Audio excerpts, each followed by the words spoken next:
Fala pessoal, tudo bem? Hoje o papo é com o Caio Carvalho, mesmo esquema de sempre. Vou dar aí 2 minutinhos pro pessoal entrar e a gente começar a chamar, até a gente chamar ele.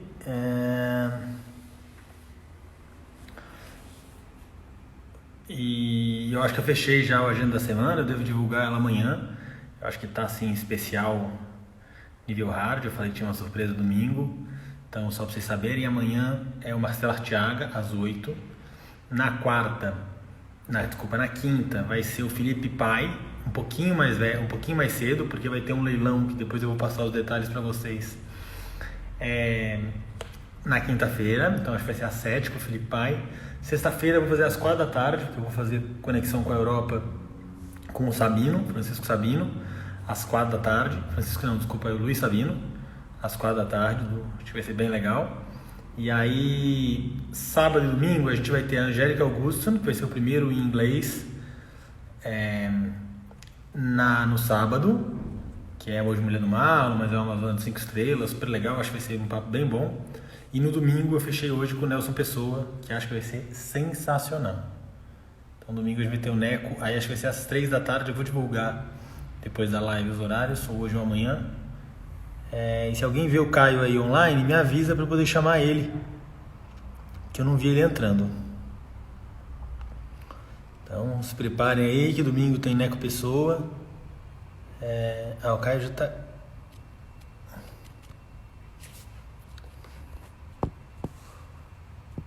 Oxi.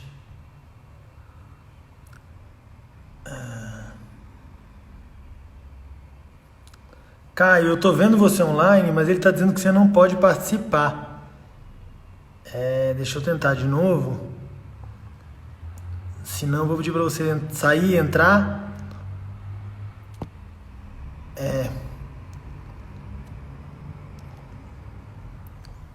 Por algum motivo, Caio, sai e entra da live pra ver se você muda aqui pra mim, tá? Você tá aparecendo como impossível de convidar pro papo. Eu falei que não ia ter problema nenhum, porque falaram que não dava, mas por algum motivo eu não tô conseguindo chamar você. Então dá uma olhadinha se você consegue sair e entrar, e aí eu tento te chamar. Senão talvez você tenha que atualizar o aplicativo, aí pode ser que tenha que pedir pra alguém te ajudar se você não souber fazer. Eu mesmo não sei. Se não atualiza sozinho, eu não sei fazer. Tá bom? Então fecha a live aí, Caio, e entra de novo pra ver se você aparece aqui com a possibilidade de convite. Agora sim. Boa. Enquanto isso, queria agradecer aí todo mundo que está participando. Estou recebendo um feedback super legal. Caio, já deu certo, agora é só aceitar aí. Isso, pronto. Agora sim. Pronto. Tudo bem, Caio? Tudo bem você, João? Tudo em Tudo ordem? ótimo. Tudo bem, graças a Deus. Bom, Então primeiro, tá. obrigado. Eu só vou passar aqui para o computador. Vou ver se eu entro aqui. Espera um pouquinho só. Eu não sei se dá para fazer entrar pelo ao vivo pelo computador. Pelo menos eu não consegui. Eu entro pelo celular mesmo. Mas pode ser que dê. Eu não testei. Eu entro pelo celular mesmo. Mas pode ser que dê. Testei.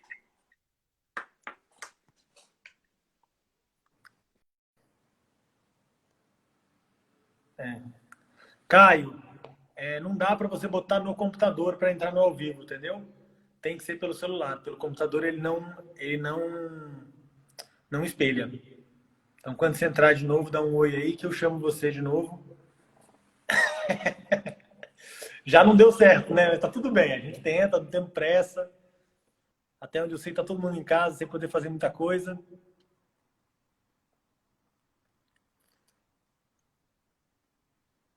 Então vou esperar aí o Caio entrar de novo. Se alguém ver ele entrando, me avisa que eu chamo. Cadê?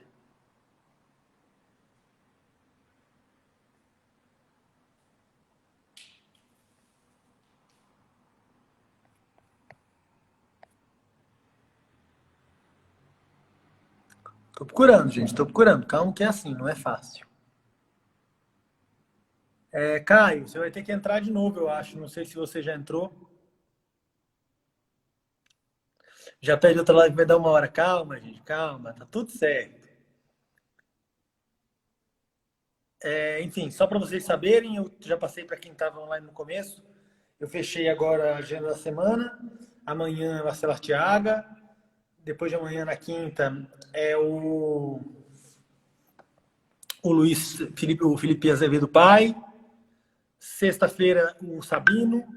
Sábado, Angélica Auguston. E domingo com o Neco, tá? Para todo mundo se organizar aí e já pensar. Boa, Caio já tá aqui. Depois eu passo os horários direitinho. Pronto, Boa, Caio. agora aparecemos. Não dá para fazer no computador, ele não deixa, ele bloqueia. Não, perfeito, estamos aí. Então, tudo bem. Primeiro de tudo, obrigado por aceitar falar comigo. Eu acho que a gente tem no esporte, infelizmente, a gente tem muito pouco conteúdo criado e muito pouca memória, né? É verdade. Eu que estou procurando agora mais para poder saber um pouco mais da história de vocês, todos em geral, para poder entrevistar e saber alguma coisa legal, é muito difícil achar um arquivo pronto, um lugar onde você tenha um pouco de histórias para acompanhar.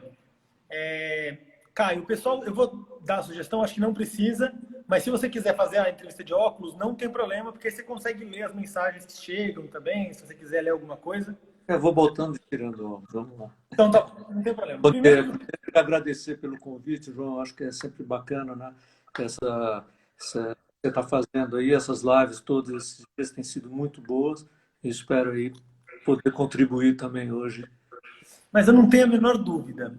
Caio, primeira pergunta que eu estou fazendo um pouco em geral para todo mundo. A gente está vivendo esse momento muito novo, muito esquisito para todo mundo. Mas como é que você está nessa questão do coronavírus? Como é que você está lidando com seus clientes, com seus cavalos? Enfim, como é que você está levando isso?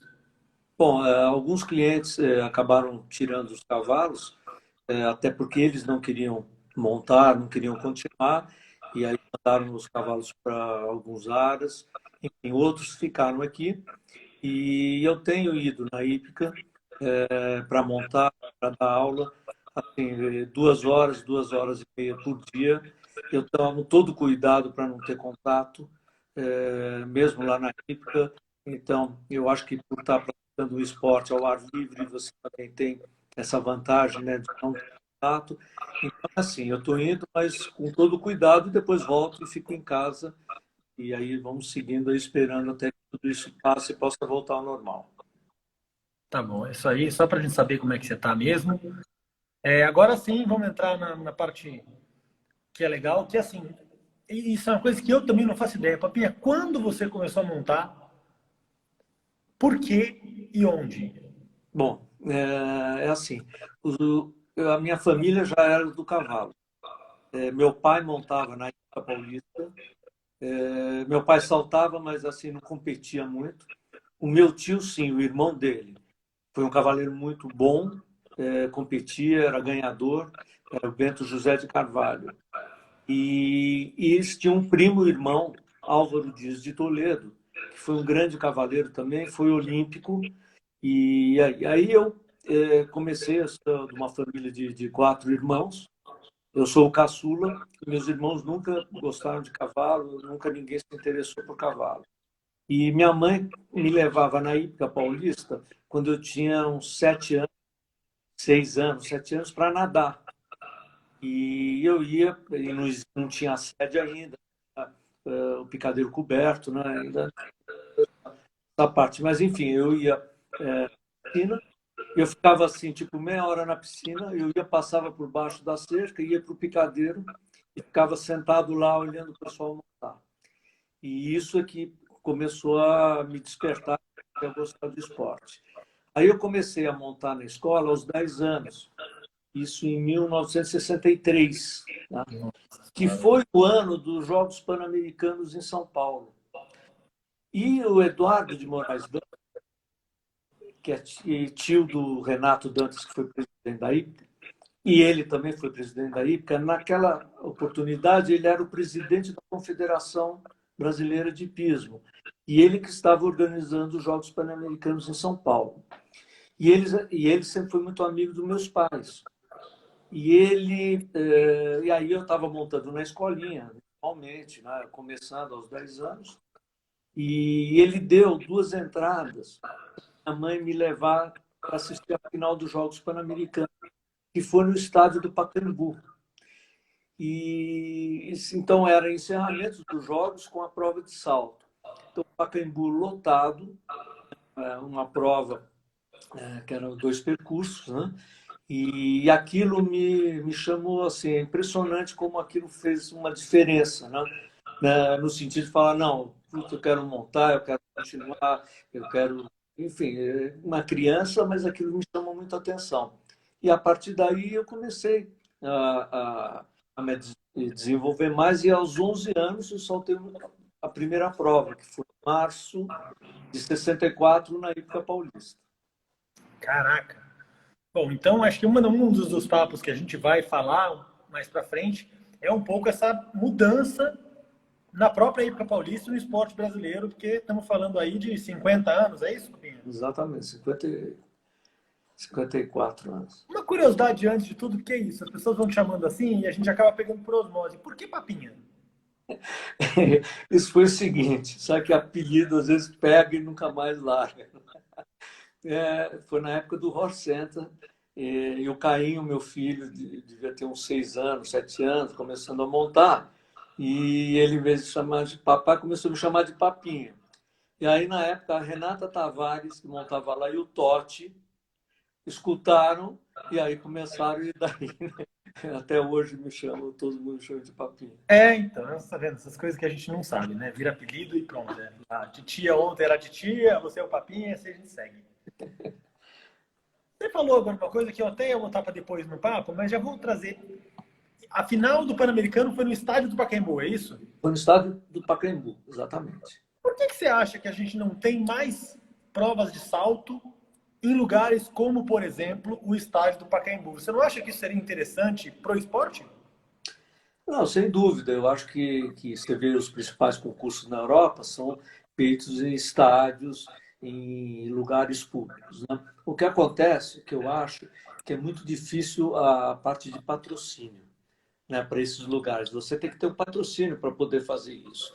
E o que acontece? Hoje, o hipismo, desde há muito tempo, ele é praticado nos grandes clubes, né? Então, os grandes clubes que são que fazem os grandes eventos. Então, você pega, né, a Hípica Paulista, Clube Hípico de Santo Amaro, Sociedade Hípica Paranaense, Sociedade Hípica Brasileira. Então, os grandes concursos são feitos nos clubes, por quê? Porque eles têm toda a estrutura já pronta, já está tudo feito para montar, então é muito mais fácil você montar um concurso num lugar desse do que em outras praças, né? Então, aí precisaria ter, e na Europa, como você não tem os clubes, nada, então os grandes concursos correram para isso.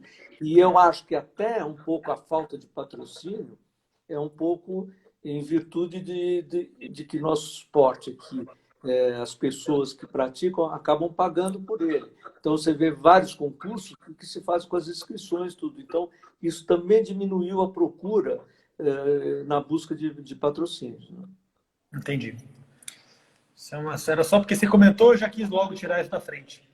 Qual foi o seu primeiro título, você lembra? Lembro, o meu primeiro título foi em 1968, que eu fui campeão paulista de júnior. E naquela época não existia, não tinha menino, não tinha essas categorias de base, nada. O júnior ia dos 12 aos 18 anos. Então, só que, lógico, a gente com 12, 13 anos não conseguia saltar as alturas que eram do júnior, né? Então, aos 15 anos, foi o meu primeiro título. E o cavalo foi emprestado justamente por Eduardo Moraes Dantas. Ele tinha um cavalo espetacular, chamava Trigueiro. E ele me emprestou esse cavalo para o campeonato. Ele falou, olha, eu vou te emprestar um cavalo para você ser campeão paulista. E eu consegui vencer o título. Você vê que o Dantinha sempre esteve muito presente em várias situações, né, da minha vida aí. Tá, eu não, realmente não sei. A época paulista, quem eram os professores? Quem foi seu professor? Foi o Dantinha? Naquela época, o clube tinha um professor contratado para dar aula para os sócios. E na época era o Francisco Moreno Sanches, o Chiquinho, que foi um professor espetacular, formou todas essas gerações anteriores às nossas, os grandes cavaleiros, Gianni Samaia, enfim, todo esse pessoal da hípica, ele que formou. O meu sogro, Zé Luiz, na época que ele montava tudo, então ele existia um professor, não existia os profissionais como tem hoje. E, então tinham dois professores, o professor Alexandre, que fazia mais a parte de adestramento, e o Chico, que fazia a parte de salto. Eu comecei na escola, né? E depois eu tive o professor da escola, que era o Miranda, que foi quando eu comecei a saltar.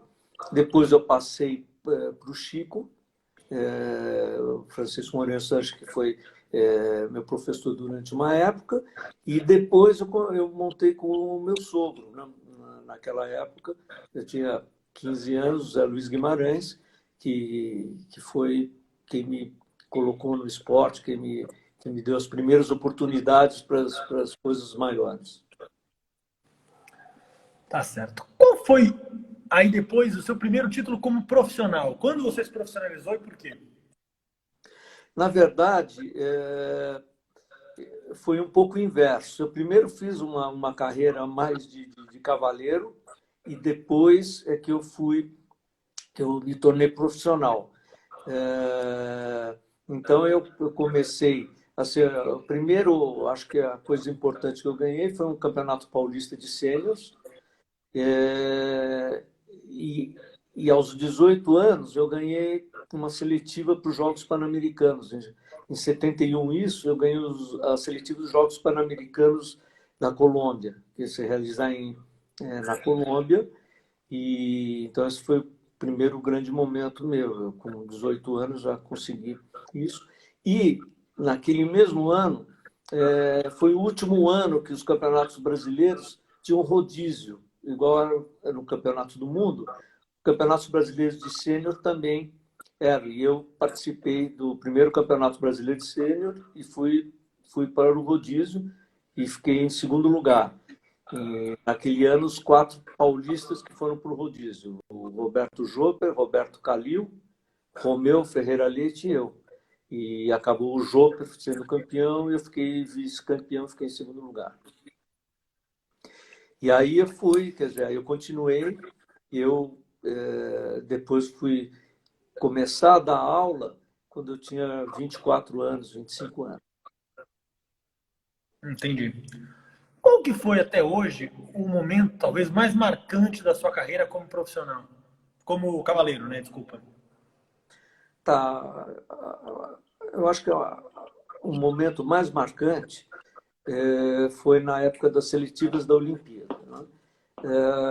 Na Olimpíada de 84. Né? Então, as seletivas foram feitas no início do ano, né? No 84, a partir de março. E era o seguinte, desde 1960, que tinha sido a Olimpíada de Roma, não saía um cavaleiro do Brasil para uma Olimpíada. E o pessoal que estava na Europa, o NECO, enfim, que iam para lá. E foi na época onde todas as confederações brasileiras eram regidas por os presidentes eram militares. Né? Foi na época do militarismo e tal. E aí não tinha muita incentivo, né, para o pessoal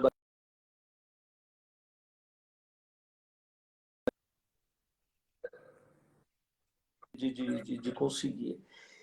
E aí, naquela época, não era a confederação que escolhia a forma de ir, nada, era o Comitê Olímpico Brasileiro. E então, naquela época, acabou o militarismo e, pelo menos nas confederações, e o presidente da confederação era o Zaven Bogossian. E o Comitê Olímpico Brasileiro resolveu fazer seletivas aqui no Brasil para mandar os cavaleiros. E naquela época, os cavaleiros que se declararam profissionais não poderiam participar dos Jogos Olímpicos. E foi o caso do Nelson Pessoas e os outros que estavam na Europa, que se profissionalizaram, então não podiam participar, então resolveram fazer as seletivas aqui. Fizeram 3 grandes prêmios, 1,60 m o primeiro percurso, 1,70 m o segundo percurso, e estipularam, o Comitê Olímpico chegou e falou o seguinte, falou, olha, nós não entendemos muito de hipismo, só que o tesoureiro do Comitê Olímpico, o general Anísio Rocha, havia sido presidente da confederação. E aí ele chegou e falou, o comitê chegou e falou, não, você que entende de hipismo, você vê o que tem que fazer, então eles fizeram isso. E deram uma margem de 8 pontos por grande prêmio. Se fizesse acima, em qualquer um dos grandes prêmios, já estaria fora. E eles garantiram o seguinte, falou, se um cavaleiro, pelo menos, fizer dentro do índice, vai mesmo que seja um. E eu consegui fazer as 3 seletivas dentro do índice. Então, quando acabou, que foi em Santo Amaro, foi uma na época paulista e 2 grandes prêmios em Santo Amaro. E quando acabou esse último grande prêmio que eu vi, que eu estava dentro, para mim foi uma maior emoção, porque eu falei, não, eu vou estar na Olimpíada. Isso é aquele grande prêmio da Marlboro.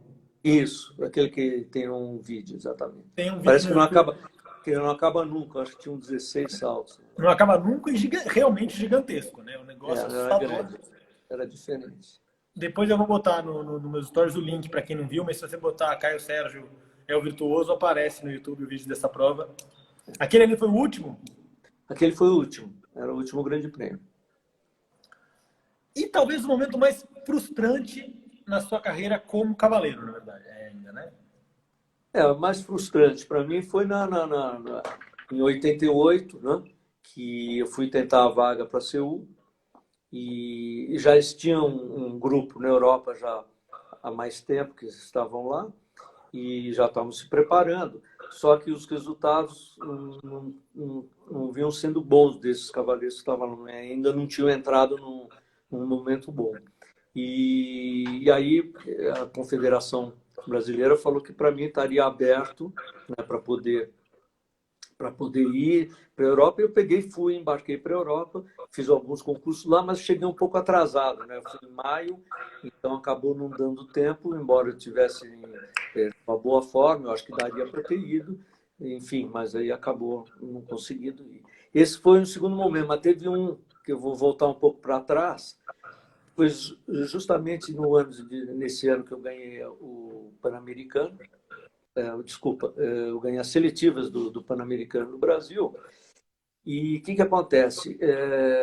Como estava o presidente, era um general, e o último Pan-Americano no Brasil havia sido medalha de ouro, que foi a primeira medalha de ouro do Brasil, com o pessoal que morava na Europa. Eles chegaram, acho que não quiseram confrontar de mandar uma equipe e não ganhar medalha.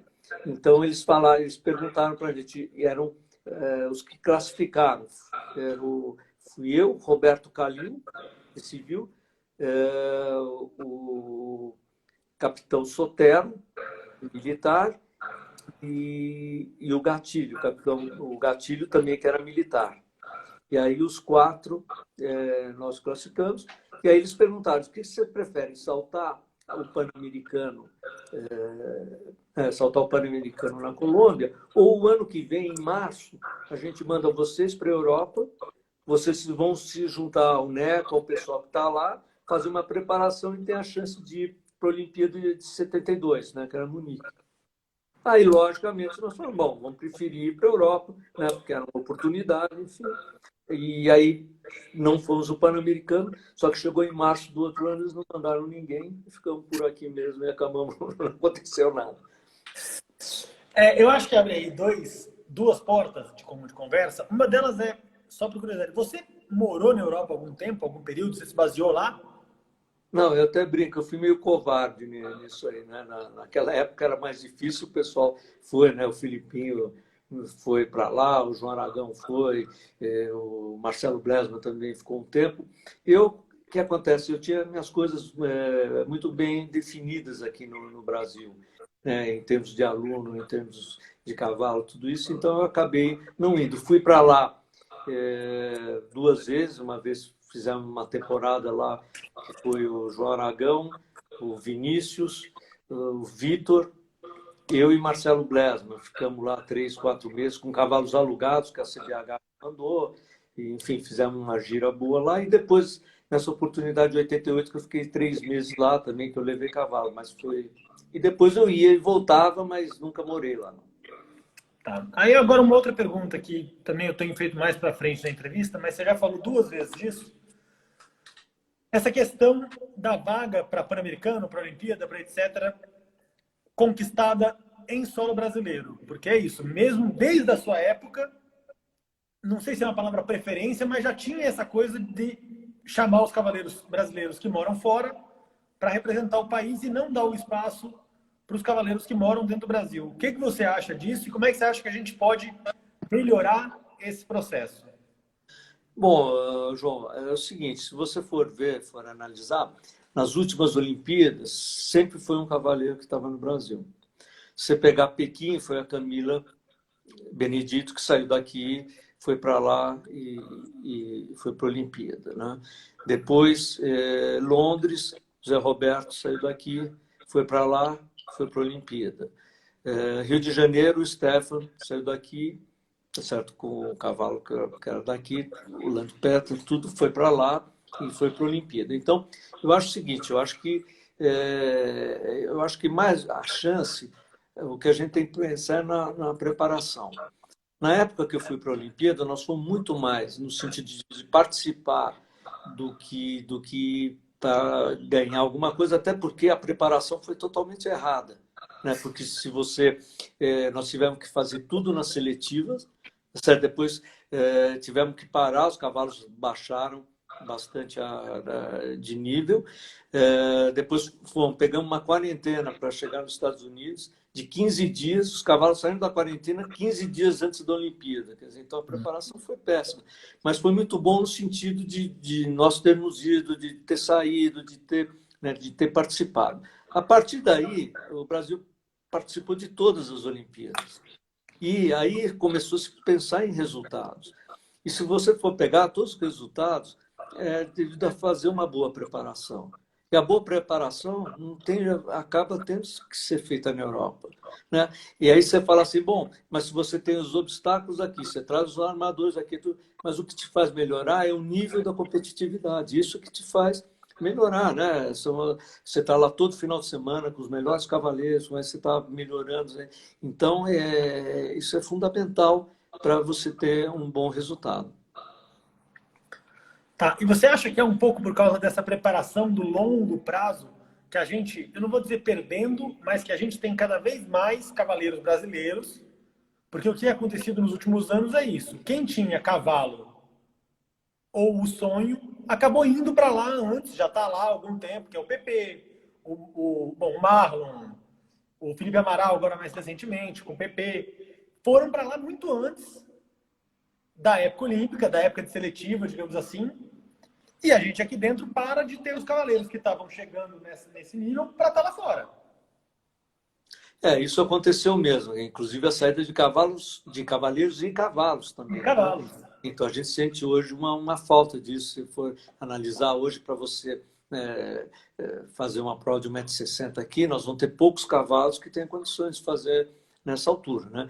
Isso acabou acontecendo mesmo. Por quê? Porque as pessoas vendo que a preparação teria que ser feita lá fora, que esse era o caminho, então eles acabaram antecipando exatamente isso, que não só a preparação para aquilo, mas já para tentar uma vaga já com mais cancha, com mais experiência, com mais resultados. Então o pessoal acabou saindo mais cedo mesmo. Então, eu também já vou adiantando as coisas, porque eu acho que a gente está nessa linha que é muito bom.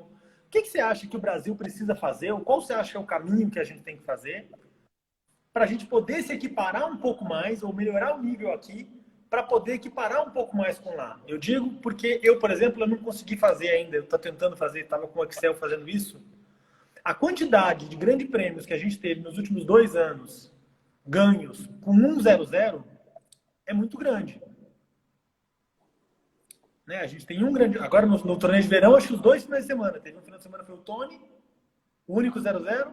No outro final de semana foi o Mourão, o único 0-0. Sim, que não foram grande prêmios, né? Que foram clássicos, que a Sim, moto vem abaixo do grande prêmio. Né? É assim, o que eu acho, Luan, é que você só pode melhorar o nível a partir do momento que você puxar esse nível. Né? E aí você entra numa coisa complicada que é o seguinte, o concurso ele precisa de inscrição. Então, se ele fizer, para ele fazer um grande prêmio 1,50 m, 1,60 m, ele tem que dar uma premiação muito boa, porque senão você não vai ter concorrente. Ele acaba preferindo fazer um grande prêmio mais, né, fazer o clássico, que é menor, porque ele vai ter mais cavaleiros, vai ter uma receita melhor. Né? Então, aí a gente volta no problema um pouco do patrocínio, né? Que na época do Luiz Roberto Júnior na CBH, ele conseguiu, né, o patrocínio para fazer esses grandes prêmios. Então, você vê que a gente tinha vários grandes prêmios, 1,55 m, com uma premiação muito boa, e teve a ajuda que foi da Hyundai, e aí conseguiu se fazer alguma coisa assim. Então, o que eu vejo é o seguinte, a única forma de você melhorar é você puxar o nível. Né? Você aumentar as provas, você pode ter um cavalo no começo, 2 cavalos, depois você vai ter mais. Nós já chegamos a ter prova no Brasil aqui há muito tempo atrás, em 40 não tinha mais que 15 cavalos saltando. Né? Então, hoje você vê a quantidade que você tem já no 1,40 m, agora você tem que puxar. Então, para isso, você tem que incentivar também, você tem que dar prêmio, né? E fazer tudo isso. E voltando, falou, né, de tirar para colocar os em praça pública e com prêmio, tudo.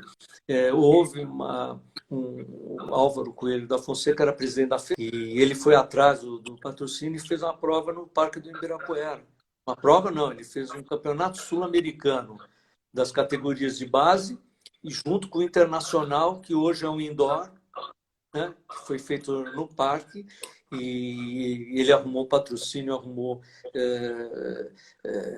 uma premiação espetacular, fizeram 2 pistas, né, então foi uma coisa muito bacana. Só que aconteceu o seguinte, nunca choveu tanto em São Paulo durante 4 dias seguidos. Não, foi um desespero, você não imagina o que foi. Foi Hoje em dia, o Álvaro vai falar em concurso, a primeira coisa que ele pergunta, será que vai chover? Faz um plano B para por causa da chuva, porque aquilo foi frustrante, porque foram 4 dias, era um concurso que era para ter lá seus 50, 60 mil pessoas assistindo lá no Parque de Ibirapuera. Acabou, mas o concurso foi realizado, foi tudo, mas debaixo de temporal os 4 dias. Essa foi né, esse seria um caminho importante para fazer aquilo que você falou mesmo.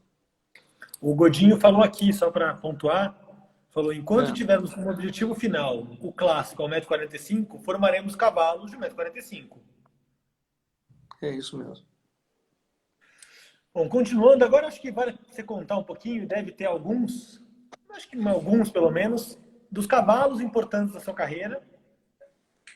E assim, eu sei que tem muita gente assistindo que te conhece, ou que conhece um pouco da história, enfim. Mas a gente tem que pensar que tem uma galera que não faz ideia nem da cor que era o Tambonoevo, nem da cor que era o Larino, porque as pessoas não... A memória é muito curta, né? Tem muita gente assistindo a gente que é mais nova que eu, e eu não vi o Tambonoevo, só vi o Larino, e mesmo assim eu sei porque eu gosto disso, né? Então, falar um pouquinho e contar um pouquinho deles, contar um pouquinho de como eles eram.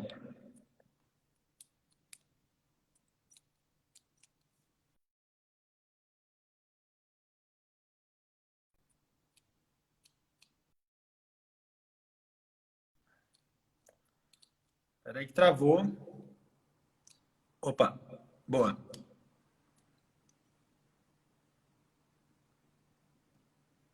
Peraí que eu não tô te ouvindo, Caio. Fala comigo, deixa eu ver se tá com som.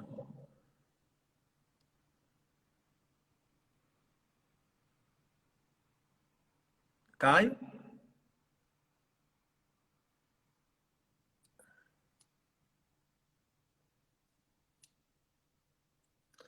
Pessoal, eu vou ter que cortar o vídeo dele e chamar. Eu vou te cortar e vou te chamar de novo porque tá sem som, tá bom?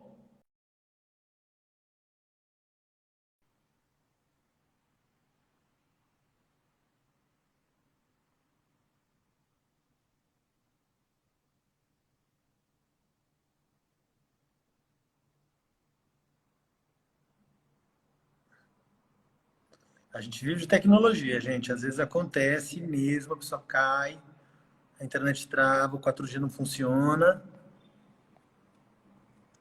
Deixa eu ver se o Caio volta aqui para eu chamar ele de novo e a gente continuar.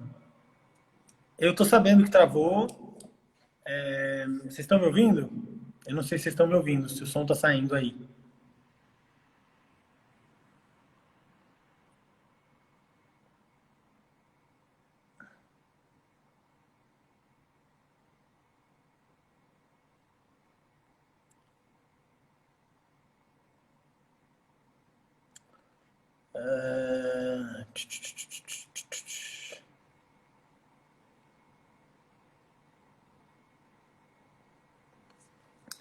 Ah, alguém pede para o Caio entrar de novo, porque eu não estou achando ele aqui. Acho que ele saiu e não voltou ainda. Voltou sim, pronto. Vamos continuar.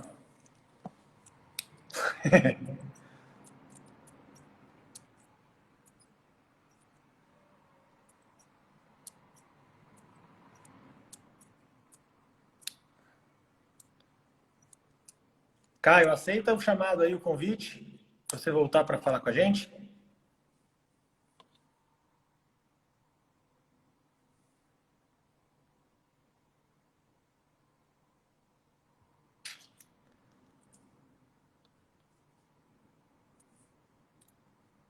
Não travou não, tá aqui, eu tô só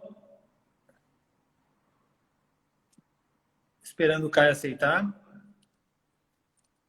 para a gente continuar. Vamos ver. Pronto. Voltou. Boa, Pronto. voltou, Caio. Pronto. Bom, então o pessoal estava me corrigindo aqui que eu falei cor, não, cavalo não tem cor mesmo. Cavalo tem pelagem, mas era só, enfim. Erro meu, segue o jogo. Bom, dos cavalos, quer dizer, eu tive vários cavalos importantes em determinados pontos, né? Então, voltando ali, o Trigueiro, para mim, foi um cavalo importante pelo meu primeiro título. Depois o Gruber, que era um cavalo que era do meu sogro, do José Luiz Guimarães, que foi o cavalo que eu ganhei alguns grandes prêmios, ganhei a seletiva para o Pan-Americano de 71, né? Depois, numa outra época, mais para frente, eu tive o Donatello, Fiorella e a Second, que foram três cavalos assim realmente muito bons. O Donatello era um cavalo espetacular e que depois foi vendido, né, para o João Carlos Gonçalves. Eu antes né, onde eu estava, eu havia acabado de participar de dois concursos em Porto Alegre e Curitiba. E eu ganhei duas provas em Porto Alegre com ele e três em Curitiba. Então ele estava num ótimo ponto e foi vendido, né? E a partir daí, aí vieram os cavalos depois com o Marcelo Malzoni, né? Que foi aí a partir de 82, né? Que aí que foi o Virtuoso. Depois, quando o Felipe, antes do Marcelo, montei o Alpes, montei um pouco o Tambo Novo também, o Grilo, e o Paternon, que era um cavalo de velocidade, então esses cavalos foram espetaculares. E depois, também, mais para frente agora, o Larino, né, que foi um cavalo espetacular que eu montei. Conta um pouquinho a história desses cavalos, ou um pouquinho, por exemplo, do Virtuoso, que foi um cavalo que você foi para a Olimpíada, não é ele? Exato. O Virtuoso foi um cavalo que ele é argentino, né? E ele estava na equipe argentina, era do Francisco Galli, e estava indo muito bem. Foi na época da Guerra das Malvinas. E aí o pessoal da Argentina, meio preocupado com o que ia acontecer, como estavam querendo vender os cavalos. E o Marcelo Malzoni, na época, o Marcelo era meu amigo, nós montávamos juntos na Hípica Paulista quando a gente tinha uns 15 anos. E ele começou, quando ele voltou, ele começou a montar na Hípica comigo. Depois, por alguns motivos, ele saiu, montou um manejo, que aí ele trouxe o Felipe Azevedo, O Felipe ainda estava montando com ele. E um dia ele me procurou e falou: Olha, eu vou buscar um cavalo que eu quero que você vá para a Olimpíada. Um cavalo, nós vamos comprar um cavalo para você para a Olimpíada. Enfim, aí fomos, aí compramos, fomos na Argentina, experimentamos, e aí ele trouxe o cavalo, e aí tive muita dificuldade no início, ele era um cavalo um pouco difícil, tive muita dificuldade no início, cheguei a um ponto que eu já não sabia muito mais o que fazer, e o Marcelo mesmo chegou naquele ponto, ele foi fantástico, ele chegou para mim e falou: Olha, o cavalo fui eu que comprei, ninguém tem nada com isso, você não deve explicação para ninguém, eu não estou te cobrando nada, você faz o que você tem que fazer e vamos embora para frente. A partir daí eu comecei a conseguir acertar e aí foi embora, foi para o Pan-Americano e Olimpíada com ele. Espetacular. E o, bom, você depois teve alguns outros, né? Eu lembro que você, por exemplo, você ganhou a, deixa eu ver aqui se eu tenho anotado isso em algum lugar. Você ganhou a potência com o Thunder, não foi? 2,15? Foi, exatamente. Depois, quando começou a ter algumas provas de potência, eu ganhei com o Thunder, na época paulista, 2,15 m. E assim, eu gostava muito das provas de potência. Né? E isso lá para trás, as provas, os concursos nacionais, eles eram feitos de 3 dias de prova, seguidas, sexta, sábado, domingo. E a premiação era pelo geral, você não tinha premiação por prova.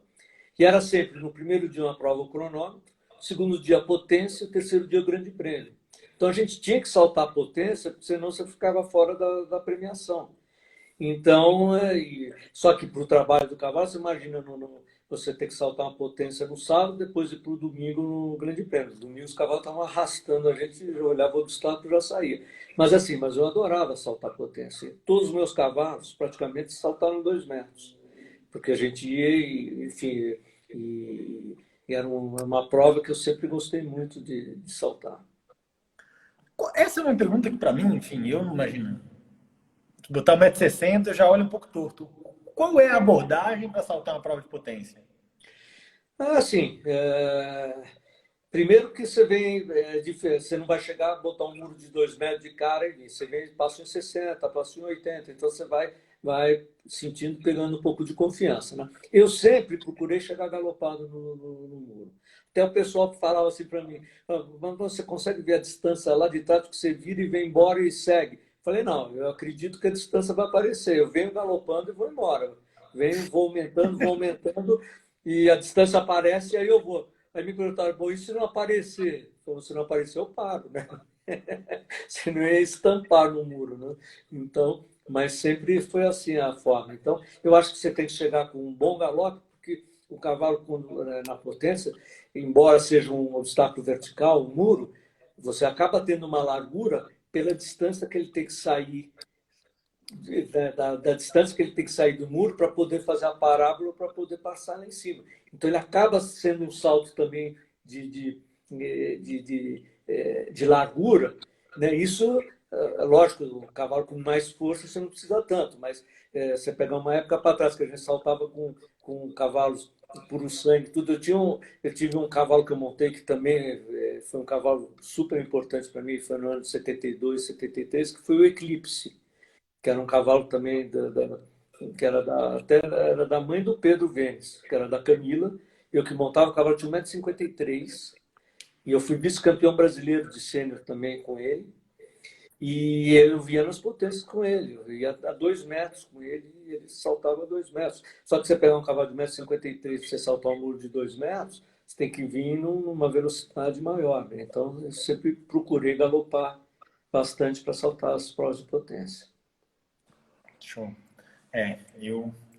Você falou que você montou o grilo. Você montou o grilo na época de ouro dele? Montei o grilo também numa época espetacular, que foi quando o Felipe parou de montar lá com o Marcelo. Então, o grilo veio para mim também, um cavalo espetacular, um cavalo fantástico, o grilo. Um cavalo de qualidade, de tudo, um cavalo muito bom. O grafite foi você que fez, não?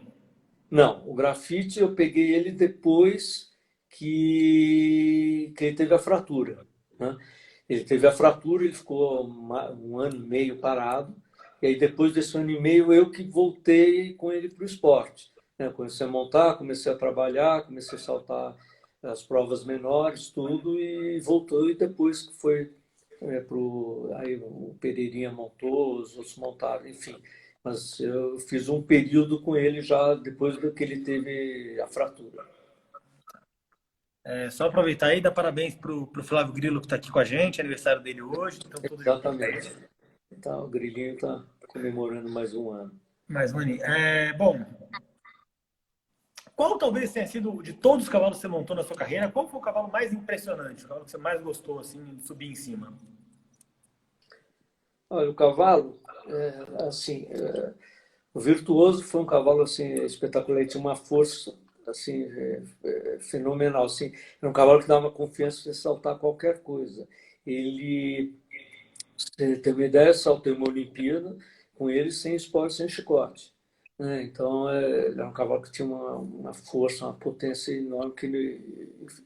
Mas eu acho que um dos melhores cavalos que eu montei foi o Larinho, assim, de qualidade, de montabilidade. Era um cavalo, porque eu peguei ele já numa idade, bem, ele já tinha parado na Europa, quando o Marcelo Arruda trouxe ele, resolveu botar no esporte, quer dizer, ele não fazia mais. Mas da forma que eu fiz as provas em 40, em 45 com ele fazia na Europa as provas em 60. E era um cavalo assim que só faltava falar. Boa. Eu vou achar aqui quem foi, acho que foi o Pedro Costa, posso estar equivocado, depois se não foi ele, me corrijam. Diz que você contou alguma coisa, como é que é pular a prova depois dos 60? Acho que é isso. Deixa eu ver, achei que a pergunta. Onde é que tá isso? Ai, gente, a gente perde. Pessoal, isso é uma coisa que eu tô pedindo. Quem quiser mandar pergunta e dúvida e curiosidade importante, manda na setinha, porque ela fica organizada para mim. Aqui, ó. Pergunta pro Brapinha o que ele falou pro Leandro sobre competir depois de 60 anos. Uma vez eu sou em Santo Amaro, eu estava saltando, e eu acabei de saltar a prova e fui lá para ali onde ficava a Dona Hilda, onde ficava todo mundo e estava cheio de gente. Aí o Leandro virou de longe e falou para mim, falou, escuta, Papinha, é, como é que é saltar essa prova depois de 60 anos? Como é que é isso aqui? Eu falei, depende, com a sua distância ou com a minha distância?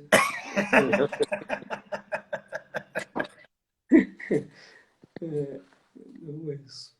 Agora eu vou entrar naquele bate-bola que eu tenho feito com todo mundo também, que eu acho que a gente, cortando isso, eu consigo entrar nas histórias maiores e nas coisas que tem mais. Eu só tinha uma coisa que eu acho que passei, que foi uma coisa muito importante na minha vida, que foi o Horse Center, né? Que foi uma escola de equitação que eu e Marcelo Malzone fizemos, foi em 83 e ela foi até 90. E lá a gente tinha o ideal de formar, não só ensinar a montar, mas ensinar a montar de uma forma correta e com padrão, né? De padronizar uma forma de montar. E isso a gente conseguiu, né? Porque lá saíram, né? Montaram lá a Camila Benedito, começou lá, o Pedro Venes e o Cássio Rivetti. Então foram 3 cavaleiros olímpicos. E aí depois ainda foi formado lá o Totti, né? O Bartolomeu, que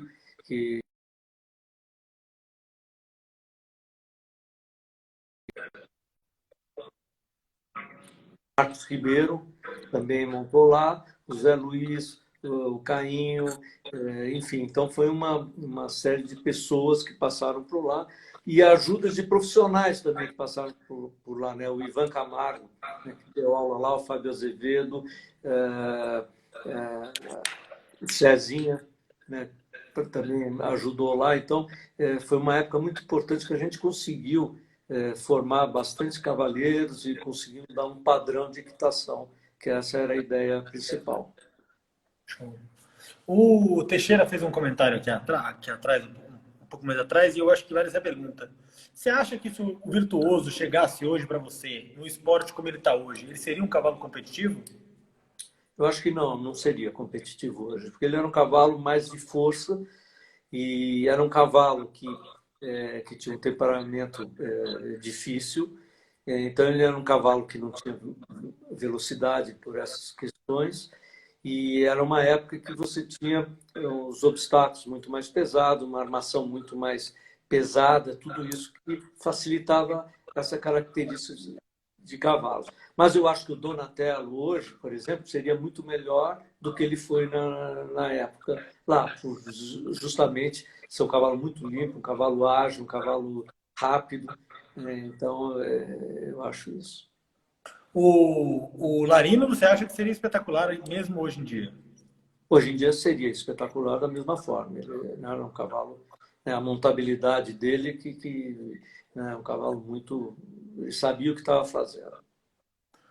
Papinha, você não é hoje um cara muito mais competitivo, né? Você salta as provas, mas você não está mais ali naquela gana jovem. E você acha que isso é uma coisa da idade ou é só uma coisa que passou?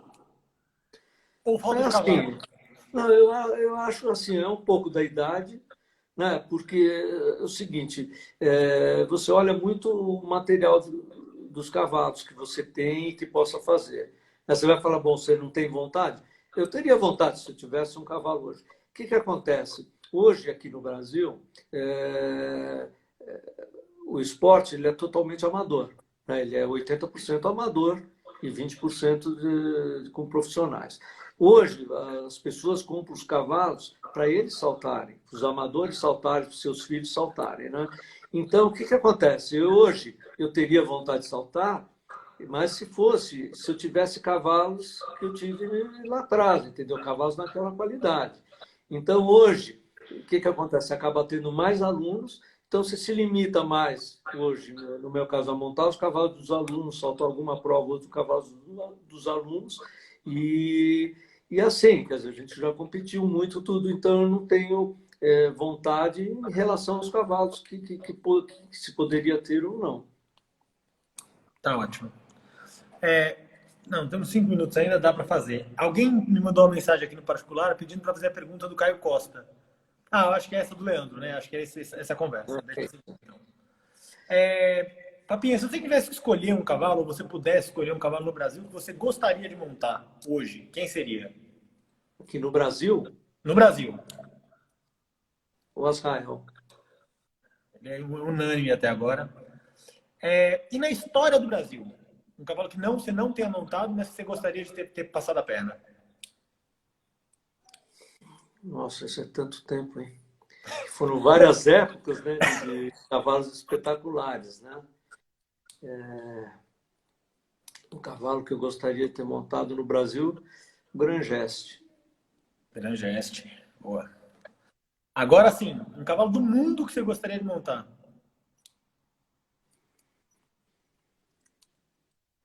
Japelu. Japelu. Japelu, vou ter que botar vídeo dele esses dias também, que vieram me perguntar quem era. E aí, imagina que a gente abre um túnel do tempo e vai puxar um cavalo que você montou na história de volta para sua cocheira hoje para chegar, vamos supor aí, com 10 anos. Que cavalo você queria trazer de volta? Donatello. Donatello. Show. Quem foram as suas inspirações no esporte, Caio? Bom, minhas inspirações foram, primeiro, Nelson Pessoa, né, que tive a oportunidade de ver montar. Aqui no Brasil começou um pouco com o Coronel Renildo Ferreira, que tinha uma equitação espetacular. A Elizabeth, o avô da Elizabeth Assaf, né, o general Eloy Menezes, também que tinha uma equitação muito boa. Aí depois para frente, né, o Neco, enfim, os Dinzeus, o Raimundo Dinzeu, que era um craque, enfim, toda essa geração mais antiga que a gente se inspirava, né, como a garotada hoje, né, vê os cavaleiros mais velhos. Então, para mim, é inspirações. E para mim, aqui no Brasil, né, tiveram dois cavaleiros excepcionais, para mim, da minha época, tudo, que é o Felipe Azevedo, que são até hoje, né, o Felipe Azevedo, né, que é um cavaleiro que montou uma égua, se prepara para uma Olimpíada durante anos, ele montou uma égua 15 dias antes e foi para a Olimpíada e ajudou a conquistar a medalha. E outro, Vitor Teixeira, também, que durante a carreira dele tirou resultados excepcionais com diversos cavalos, cavalos muito aquém das provas que ele participava, ele sempre conseguiu tirar resultados, então são dois cavaleiros que sempre admirei muito também. E o Alfinete também, que depois que voltou da Europa aqui, sempre também foi um cavaleiro de extrema habilidade, corretíssimo, né? Um cavaleiro perfeito, o Alfinete também. Espetacular. Antes de terminar, eu só queria mandar um abraço para o pessoal do grupo Ristreto, que estão todos assistindo aí, senão eles vão malhar, que é o Betinho, o Zé Luiz Caim, Daniel Cury, Mané, Denis, Totti, Porsche, Grilo, Igão e etc. Ó, Caio, mas assim, se você não tiver com pressa, ainda tem um monte de pergunta que mandaram aqui. Eu só ia falar para a gente fechar essa live e abrir outra, porque vai estourar 1 hora, aí ele fecha sozinho. Então eu sugeri a gente fechar e aí a gente volta para eu fazer as perguntas que o pessoal mandou e a gente contar um pouco mais de história. Pode ser? Lógico, continuamos aí. Então tá bom. Então eu vou fechar essa live aqui e vou abrir outra e você entra de novo e a gente continua o papo lá, tá bom? Perfeito. Beleza. Até já.